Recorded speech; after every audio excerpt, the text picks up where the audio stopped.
Hey, this is Alyssa, and I am pre-recording this session because of the internet connection here. So, sorry for not getting on here early. It's like a 1:24 Central Time for me, and we are going to talk about husbands and wives do this every day and discover what that is today, is what the topic is today. So I wanted to kind of leave this kind of open because I wanted to uh, talk about something that has been something that my husband and I have been working on for some time now. And so what the answer to what every day we do as couples in our marriages is this very thing. And what's called is impact cycle. And so what impact cycle is it's talking about the cycle of you're processing in a way a certain temperament that we use when we process, and then we are going to be motivated in a particular temperament, and then we are going to communicate in a certain temperament, and then we're going to do task performance. So if you're having a pen and paper, which I recommend, is go ahead and put basically a T, a lower T, so you can make like a box, and you're gonna put your P for process into your left corner box, in the upper left corner, and then you're gonna go to the next one on the right side corner, top corner, and you're gonna write M for motivation or motivate, and then the lower right is going to be your C for communication, and then your last one on your lower left is going to be T for tax performance. And so I've been doing a lot of research, and so one of the resources that we've been using is a website called 5temperaments .weebly.com. So that's fivetemperaments.weebly.com. And then the other one I just recently picked up, I'm going to give a link because there's like a bunch of numbers to it. But they talk about just the 4 temperaments. And so remember, we mentioned we have choleric, melancholy, phlegmatic, sanguine, and supine. Now, the other website that I'm going to mention later, it only talks about the first 4. So it's the choleric, melancholy, sanguine, and phlegmatic. Of course, I'm not saying that in the same order, so I apologize. But so there's different combinations, and each combination of those temperaments, they have a name. So I'm going to mention some of them just to give an example. I'm going to use myself, and am I able to use yours? Okay. My husband's here. He'll be maybe popping in a video later on. A lot to see. And so I'm going to go ahead and get started, and then we will have something of an action that you guys can do for this piece. And here, one moment. Let me get my notes. All right. So I'm just going to mention some examples of combinations, and there's plenty of them, and I'm going to I was going to use a different platform to do a digital workbook, but I decided that I'm just going to put them into the units here in the website or the Facebook group platform, and instead of a different one, and then possibly at a later time I might put them into a different platform that I really like to do or use. But anyway, so we're going to start with myself, and so with processing, how I process, and I'm gonna explain what I am and what my husband is, and then how we can and then give an example of us on how we can work together that would help give understanding of like why we even have to find out our temperaments.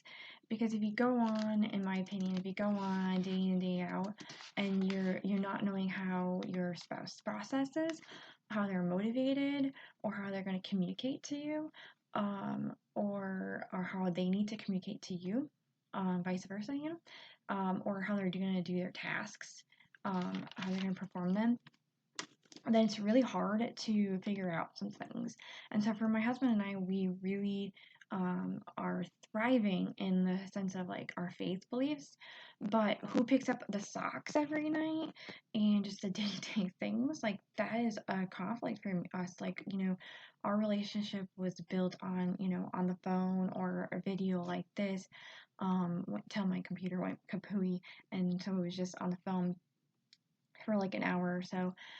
So our communication was just non face to face. So then when you're getting married and you're for a majority of like our first dating years coming together, and you're seeing each other when you wake up, when you're going to bed, and maybe in between, during your work week, you'll see each other during the day, and that can be an issue. You might have the same faith-based understanding, but like I said, who puts their own socks in their dirty clothes and who makes those decisions and why they're not getting their dirty clothes, I don't know, because let's just get them sorted right away. And I'll explain that. Like some people like to combine, put one basket in their room and sort it out, and that works for them. But me, I want to put my white socks in my white lights load, and do it once and not have to take them out of my jeans and darks and whatnot. I don't have reds, so I don't do red so much, so I just have darks. But or even with your towels, like that's too much work for me, in my opinion. Let's do it once and get it done. So anyway, so how I process, it's called the type of temperament is called strategist. And so a strategist is between a cleric and a melancholy. Now, when I say cleric melancholy, I actually mean the second temperament I'm saying is actually your prominent temperament in that particular combination. So I'm primarily melancholy when I process, but I do it in a flare of cleric. And so it's called strategist. And so a little bit about that is that they're results oriented. They want to do the thing right. Their dominant behavior, depending on the situation, what requires of them. And then results, detailed type person. They have a plan and they push that way through life. Like they want a plan and they push that plan throughout their life, and it might change during certain situations, but they're plan oriented throughout life. Like that's how they're processing in this particular how I'm saying I'm processing in a temperament, or my temperament is strategist processor. And so I'm detail oriented. I can be sensitive than other clerics, and other cleric combinations, or straight cleric. I firmly believe that we can't be the straight cleric. There's a combination flare. So that's why I really wanted to add this into our training, is the combination. And so a little further on strategists, processors, is that they have no interest in social involvement, imitating change. They like to solve problems. They make they make decisions actually quick, and then they're very quick or easily entertained, easily calmed, creative solutions, and in accomplishing goals, excuse me. And then they collect facts, are like top things that they like to do, and then they like alone time to think. And so that's like a real good like example of who I am. I'm a strategist when I process. I don't like to like be where someone's behind me staring at me while I'm working. And I remember so many times when family members would be just standing there like while I'm doing a project. I'm like, dude, I need some space. Melancholies like to be more reserved and independent and more solo. So that's the why it's so prominent in this particular combination in strategists is they don't want people around. They want to just have that freedom to express. Um, they're not so much. I mean, I'm a little like want to be free to express, but cleric melancholies there's not a whole lot of free expression. That's more of a sanguine combination. But that's we want to be free to get the plan and think things through and be quick about that.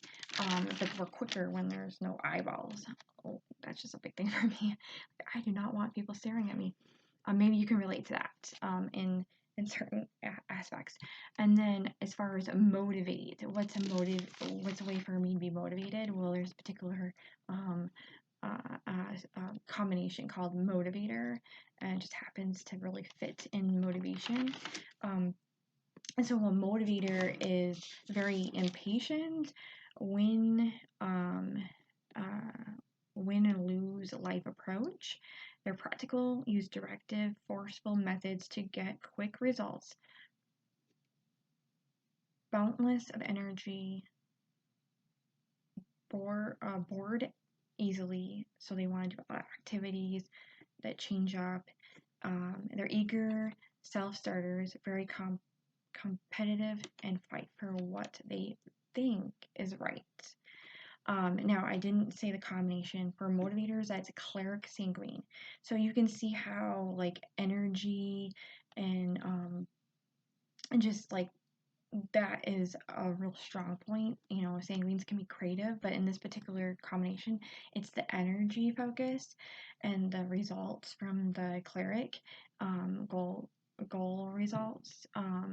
And Sanguines are really quick, can be quick as well, and as well as clerics can be a little quick. So they're quick in making those results, and they have an idea, and they're gonna run with it.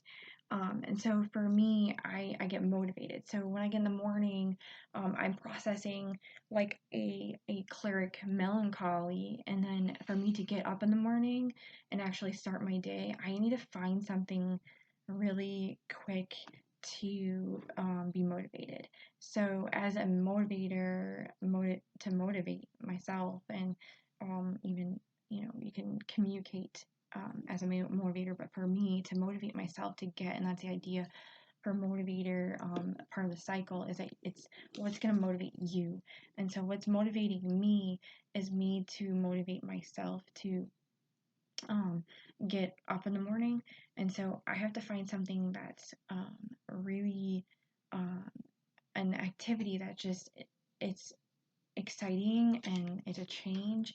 So getting on here and doing a video, like that's fun for me. So getting up in the morning and be like, hey, I get to like speak to people and like talk to people, which is very much a sanguine communicator. And we're gonna talk about communication later and how I communicate. But that's what motivates me to get up and do an activity that's engaging and exciting. And then how I communicate is the temperament is called trainer. And so I'm going to flip to my first page.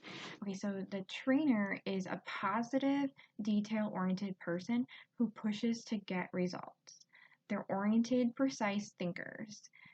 Firm, serious, expressive, rarely smile. Right things is they want to do the right things. They get results and they strive to do those right things. They can be abrasive, offensive communicators, sensitive, conscientious, diplomatic manner, except from like deviating from the standards.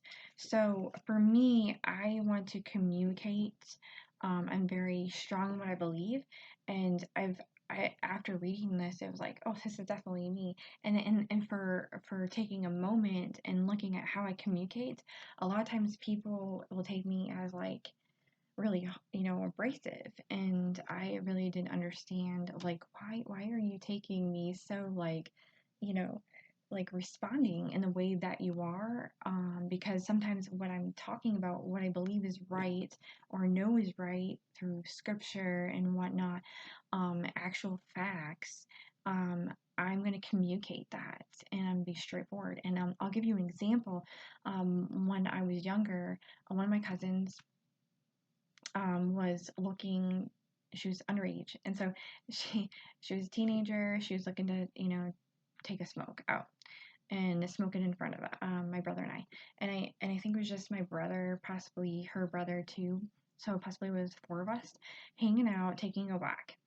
And for some reason, I have no idea where we were going, why we were taking a walk, but we were taking a walk. And my brother and my cousin were talking, and then all of a sudden, I knew they're talking about whether or not, she would get in trouble if she took the smoke off, if we would like tell. And so my brother came to me and said, when she was just standing right there, but he came to me and said, well, would you say anything if she just took it out? And I'm like, no, one, I think it's dumb to smoke, and two, she's underage, and yes, I'm gonna like say something, because this is what I believe is it's not her place to be smoking. It's not healthy. She's not even age appropriate to even make that decision. And I firmly believe that there's a reason behind why, you can't make some of those decisions until you're 18, or even in case for drinking, you can't make those decisions until you're 21. And I made that decision for myself that I would never smoke, and that's just my personal opinion. Now, I can't say that I stayed with not drinking, but I have to say I have drank, for, like, specifically for communion, and like just tasting it. I haven't, like, you know, um, since I've been married, my husband's like, no alcohol. So we have made a stand together that we are not drinking, but we both take that stance.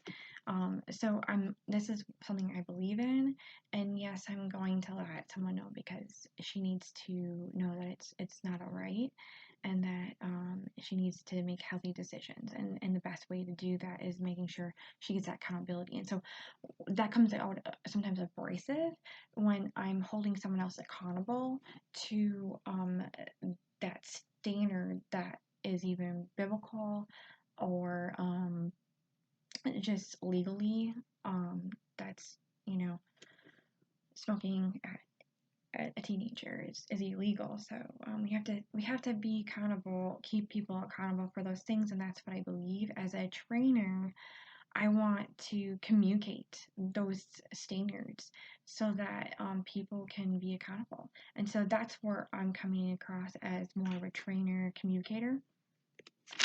And then lastly, I am a marketer task performer. And what that is I'm enthusiastic. And then I'm going to just back up because I forgot to say the combination. So the last one is cleric sanguine, so they're primary sanguine, or a flare of cleric. And now marketer is primary cleric and a flare of sanguine. So it's sanguine cleric is how you say it. So a marketer is enthusiastic than any other sanguine, very excited, an assertive and energetic person. Freedom, expression, poise, and I forgot what I wrote. And poise and confidence, lacks motivation or research, difficult, organized, concentrates on detail, difficult on organizing and concentrating on details. They'd rather someone else give them the information and research. They'd rather them do the research and give the information. And so, and also they're optimistic, they're enthusiastic, yet lack follow-up through. Individual with, they're an individual with people-oriented, recognition, acceptance, freedom of details. So, so when it comes to me being a marketer,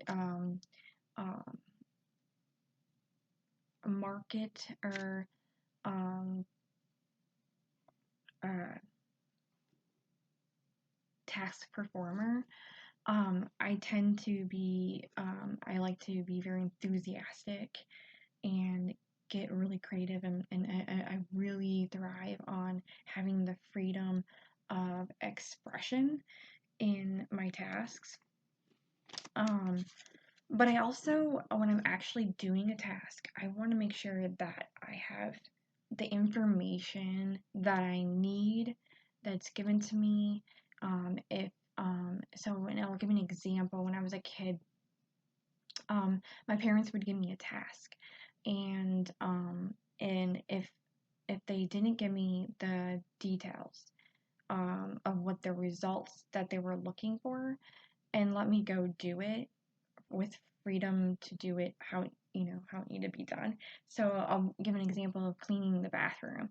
If you just tell me that you want like all the items cleaned, like mirror, toilet, sink, tub, floor, head to the floor, or head to toe, up and down. But I get to, wash the mirror in the way that I feel expressed if I want to do it, however. Now, I am not about vacuuming a floor while I'm mopping. That is like a pet peeve of me, so I'm a little detailed on my cleaning, but I want to be expressive on which order I'm going to do it. Like, heaven's sakes, if you take that away from me, you're not going to really get me to get that task done at all. It's not going to, it's not going to motivate me at all. And, because as a motivator, I really have a lot of energy, and I like to do activities and changing. So I might do the tub one day first and do a sink the next. But I pretty much have a system in my bathroom. I can do it in like 5-10 minutes flat. But I'm certainly not going to do the toilet first. There's like a line of sanitary things going on there. But I might switch and do the tub or the sink or the mirror first, and depending on what it is. But I generally lean towards the sink, then I go to the mirror, and then I go to the tub, and then I go to the toilet, and then I go to the floor, because that's just top to bottom. But if you were to go in detail with that, that doesn't give me a lot of freedom of expression. It would be really hard for me. So, and then, so then I'm going to talk about Adam, my husband. He's sitting in the room. I don't know if he's going to say anything. Can you say hi? Hi. I don't know if you heard him. He said hi. All right. So how he processes, he's analyst. He's an analyst. So he's an analyst, and that is a melancholy phlegmatic. So it's primary phlegmatic. And something that I found on this particular website, they explain phlegmatic is not so much like relaxed, oriented, flexible, but they focus more on accommodation, which I really liked it better, because phlegmatics are more accommodating. They are, laid back, but they want to make sure that people are accommodating. They're, very friendly people. And in some areas I've read that they're actually very, they like to watch people, and I think that helps them maybe accommodate people. But so, melancholy phlegmatic. So they're primary phlegmatic with melancholy tendencies. So they do things that are right. They're very analytical and accommodating others. They're conscientious in the plan. Through the way that they through wow, I did not write that great or really well. They're conscientious on the plan through life. So they're cautious, not conscientious. I mean cautious. They hesitate on making those decisions. They want to weigh them out.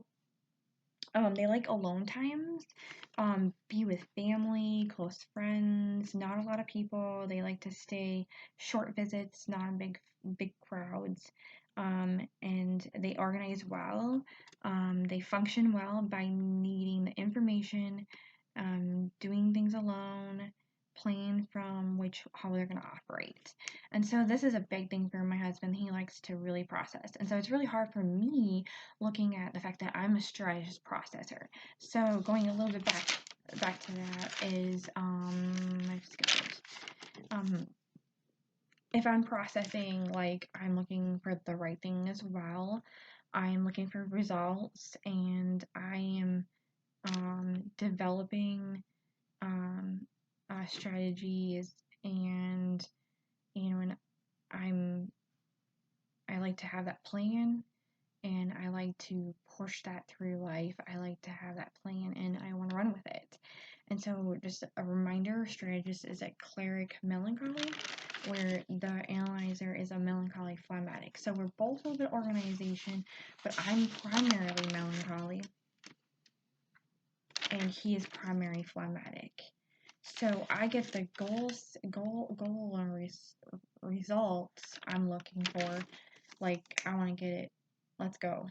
And he's like, hold off. I need to think about this.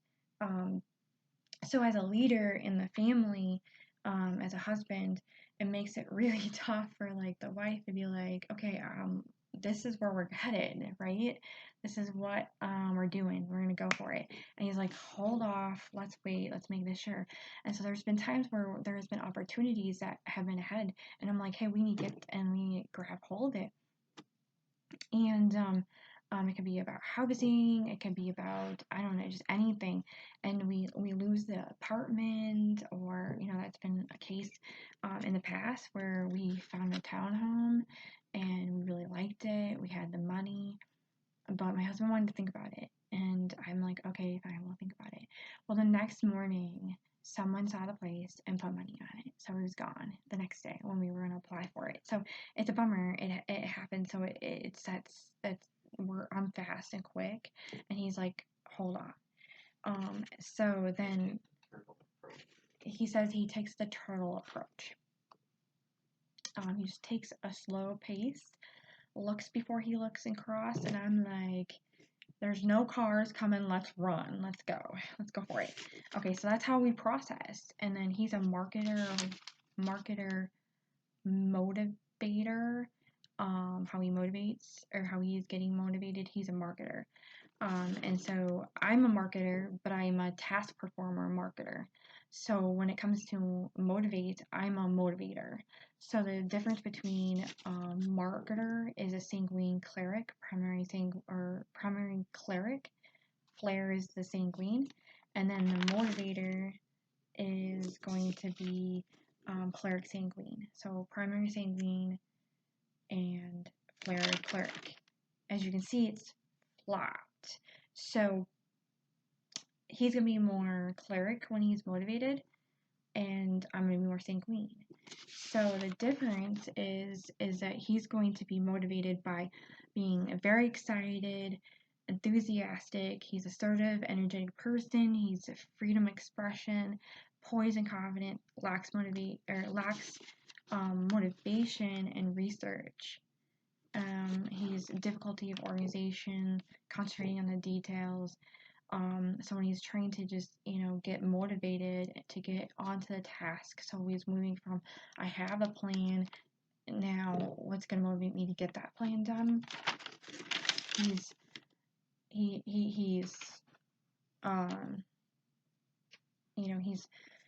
got the plan given it to him already, whether he already personally analyzed it himself, by himself alone.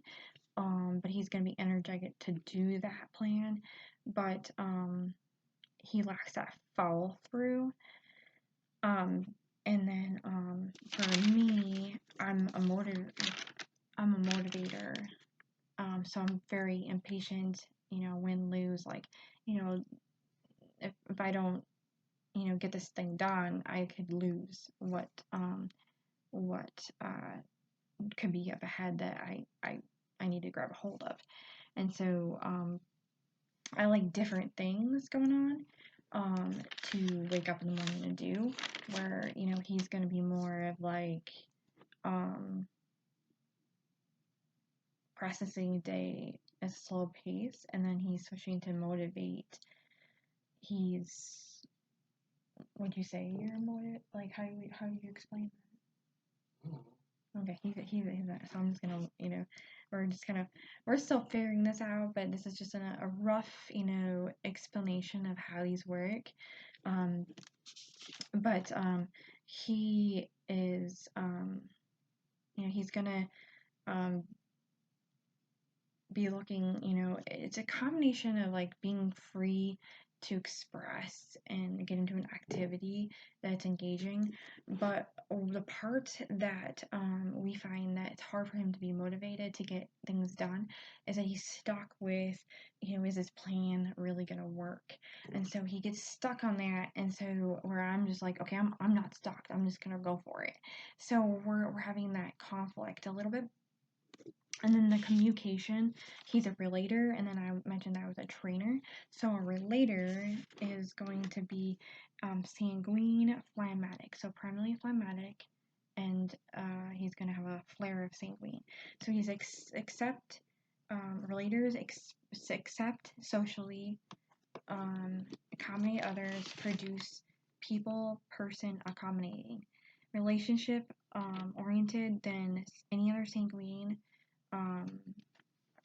They they're they have long lasting relationships. They like to be around people most of the time. They get drowsy sitting down for a few minutes. Routine is hard to be broken. They like that routine, sticking with it. And then they're calm, friendly, acceptance, personality, or not personality, but we'll go with that. Can't remember what I was saying. And they disalarm, like, because of their calm and warm and empathetic, understanding, good listening skills. They disalarm a lot of like high things going on. I would say that sometimes, occasionally, when people are relators, they can tend to be like, peacemakers a little bit in this situation, but as far as communicating, they might want to communicate peace, truce, even if it's not even. But children are drawn in to them. They're very detailed oriented and organizing. I'm sorry, they're not. I misread that. They are not detail or organization because it comes difficult. Yet they can still do it. It's just not their top thing that they do. They're great at administrative due to their acceptance, friendly, optimistic, accommodation skills. So for Adam, he communicates in this way. He's very relatable, accommodating people, and where I'm training, and I'm a trainer, communicator, so I'm going to be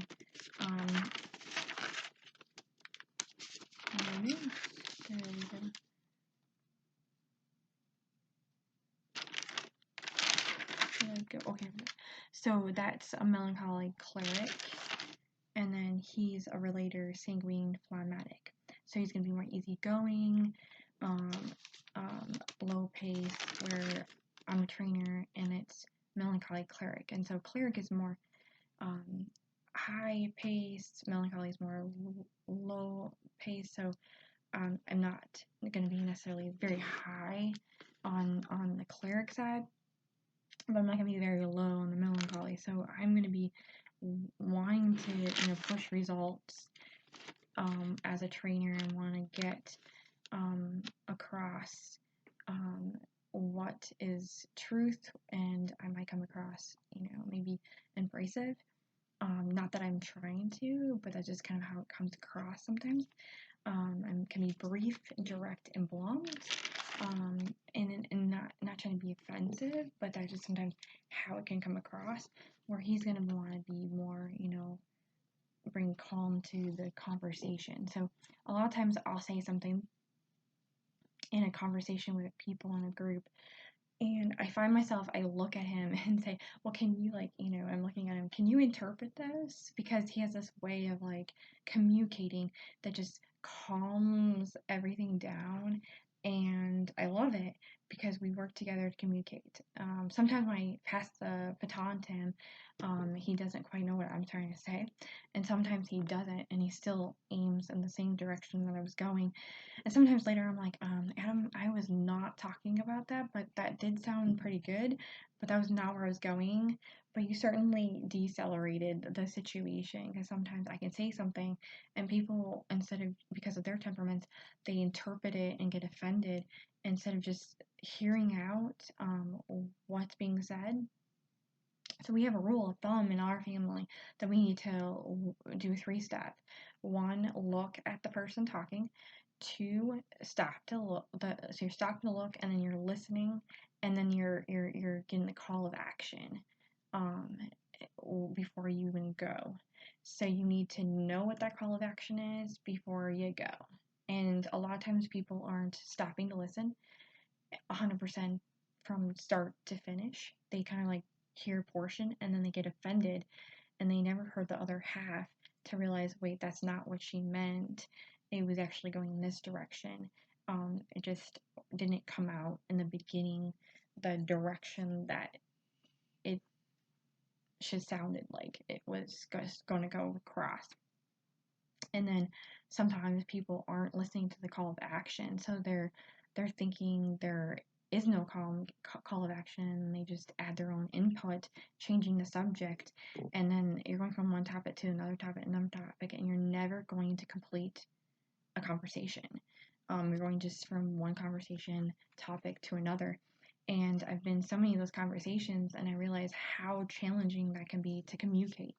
And so when you know how to communicate and you know how to stop and look at someone, listen, and wait for the call of action before you go to another topic or before you go complete that task that they need help with, it really is helpful in a marriage and in general.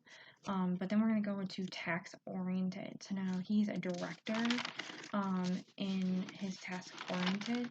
So that gives it off the name of like being a leader. But a director is a cleric phlegmatic.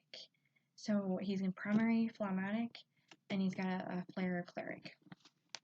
So it's, you got the goal, results, accommodating others, and he can be dominant behavior, be a dominant behavior in his behavior depending on the situation requires. And then result-oriented people don't think emotions and tasks, determined, unemotional, focused individual. Confident, they may appear aloof, or you can say lazy is another term. Individual. They're it actually said aloof. Thank you for correcting me, but it still means lazy. So, all right. So they can be strong, stubborn-willed individuals. They're firm. I get a little tricky on this word. It's S-T-O-I-C. Stoic expression. So they're flat expression. And hardly smile. I would say hardly, but I'll leave it at that. And then direct, blunt, brief, and impatient, short directives at times. So for him, he's like, okay, he goes to work, and he's in his job, and he works by delivering. He's in the department to deliver groceries into people's vehicles. So there's a process. There's a 4 process. There's the people that put it into your car. There's the person that preps it before it goes out to the car. And then there's the one that I can't remember the name. Stages. He just mentioned it's called staging. I don't exactly know what it means, but it's the step before prepping. And then there's a picker. And they go out with these like carts with baskets on, and then they put all the items in the bags according to the order. And so, of course, picking goes first, then you have the staging, and then you have the prepping, and then you have the, what's it called again? Dispenser, which is what he normally does, and he's very good at it. But you have some people who come into this department and they don't know exactly how to do it, or they think they have a better way of doing it, and maybe he's training them or helping them understand it better. But anyway, he will direct them, and he might get irritated easily and impatient because of their decisions on how they're going to listen or complete that task, or the fact that they're just not following through, which can be another temperament, or just a learned behavior, not necessarily their primary temperaments. And that's another thing that you want to understand, is that sometimes things are learned and not really you're working out of someone else's temperament that was learned, and it's a weakness that you're really working out of.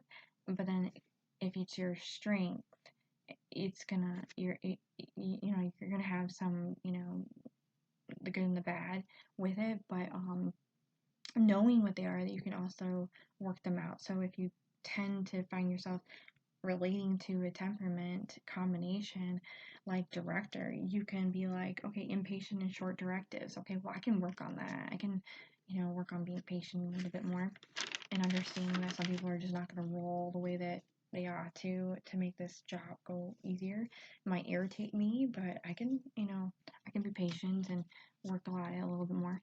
But so he's a director, and I am a marketer. So a marketer is, a sanguine cleric, and director was cleric phlegmatic. So I'm going to be primary cleric. Again, a lot of my temperaments link to cleric, and a lot of his are linked to phlegmatic, and sanguine and cleric, a little melancholy. But so how I'm going to be doing tasks is I'm going to be, confident. I'm going to get it done, and he's going to be, right in there doing it. But a lot of times what happens is we'll be communicating together, and before I know it, he's jumped from communication to task performance, like that. So he doesn't spend a lot of time in the relator sanguine phlegmatic, or he does, in the sense that he is trying to accommodate like that. So he jumps into task performance, and he's directing himself. So I could say a part of my sentence, and he's already finished the sentence for me in his head, and he's off doing it. And so what happens, I'm like, hold off. And so we're like, how can we agree on the stop, look, listen, hear the call of action before we jump into our task performance? Let's get this communication finished. And he's just like, come on, like, I'm done communicating. Let's just get this done. So he gets right into the whole cleric, phlegmatic, accommodating the situation real fast. And now I can't really say personally like the challenges that he faces, because he doesn't really express them or share them a whole lot. So I can share my frustrations that I have with him, but they're examples for what reason we should really focus on, like, understanding that we are going to do a process through what we need to do, and we're going to do it differently. We're not going to have a spouse that's just going to be just a duplication of how we process, how we are motivated, communicate, and task performance, and do the same. I don't know if that would even work any well if we were different or the same. I don't think so. Because there could be, someone who's a really cleric, and if you have someone that else is that you're married to is very cleric, it might be really hard to get things accomplished, because they both will want to be doing the same thing, and it wouldn't go well. So understanding your impact cycle of you're gonna process something, you're gonna need to be motivated to get that done, what you need to get done, and then you're gonna need to communicate that in some shape or form. And understand communication is, visually, and it's also speech, and then it also is the finishing. Once you get that communication, it is then task performing. It just, they all cycle together as one working wheel.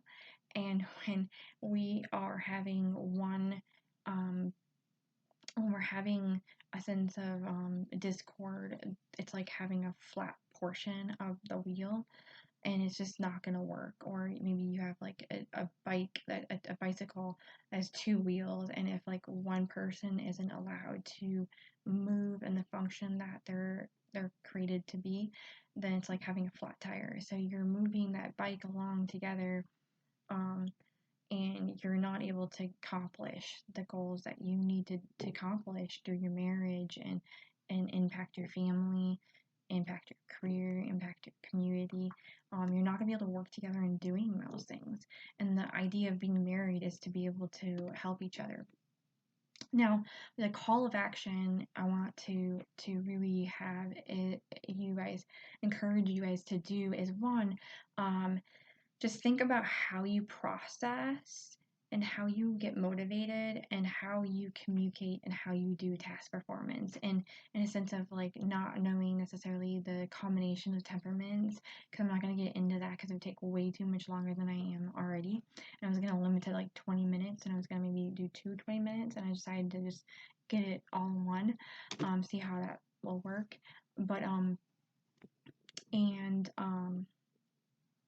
hopefully, you have the time to, you can pause it and come back to it, whatever works, or just sit down and listen to the 40 some minutes of my video.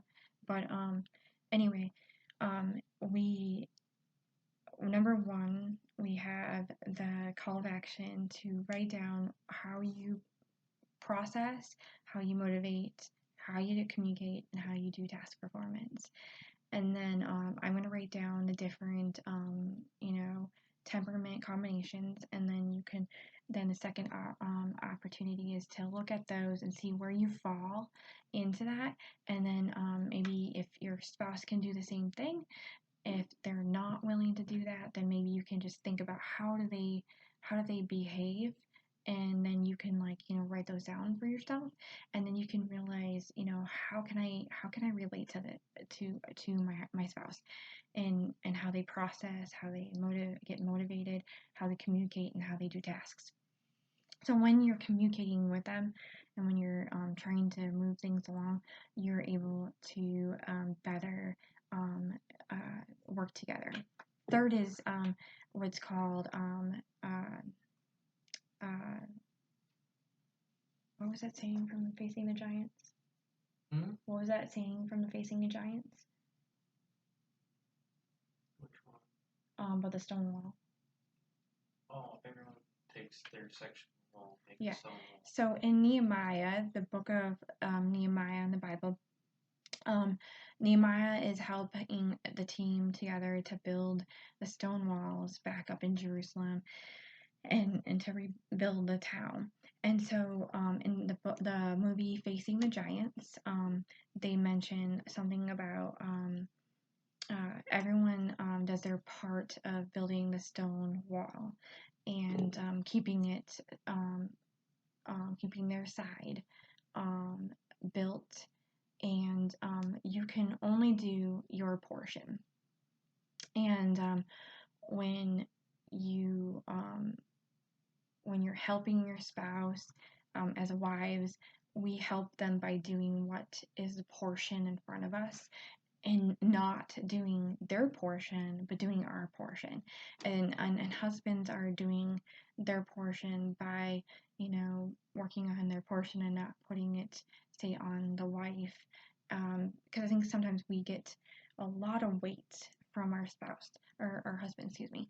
And that's not the point of submission or helping your husband. It's about helping where you're at and what you're created to build and maintain. And so keeping that from falling and keeping it strong. And part of that is working through knowing who you are and knowing who your spouse is and trying to gel well with that. So the third portion is to do your part. And doing your part would be, figuring out how you process, how you are motivated, how you communicate, and how you do your task performance. And doing your part is always working on personal development. And this is the reason behind why we do what we do. We're not necessarily perfect in this lesson, but we certainly do our best to work it out.